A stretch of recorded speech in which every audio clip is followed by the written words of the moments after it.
So, 3 P's of passing an interview. So, ito yung prepare, uh, practice, and perform. Yung prepare, nire-research mo yung about the company at kung anong advantage kung makukuha ka nila, yung skills mo, kailangan aware ka rin. Hindi pwedeng yung sa company lang yung alam mo. Ano yung maibibigay mo sa company first and foremost.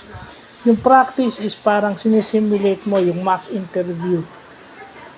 No? Kumukuha ka ng feedback doon sa mga kaibigan mo na nagsisimulate ng interview. Kumukuha ka ng suggestions. And then yung pinakahuli sa lahat, yung perform. Kung ano yung, kasi nagawa mo na nag-prepare ka, nag-practice ka, ang pinakahuli pa nagawa mo yung dalawa, you should perform well on the actual day of the interview. So yun, kasi minsan nagpapa-interview na minsan ang sagot hindi mawari eh.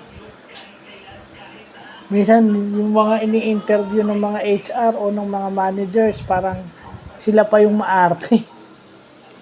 So yun lang po.